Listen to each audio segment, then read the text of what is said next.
Hey everyone, and welcome back to another video. In this video, I'm going to show you how to see your bank account connected to the Dasher app. Now, this video is going to be particularly useful for individuals. Let's say that you have a bank account connected to the Dasher app.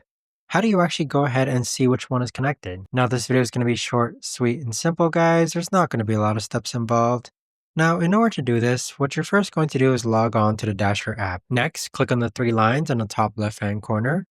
Then click on Earnings, then click on View Payout Details, then click on Change Payout Method. Then on this page here, you're going to be given your different payout methods.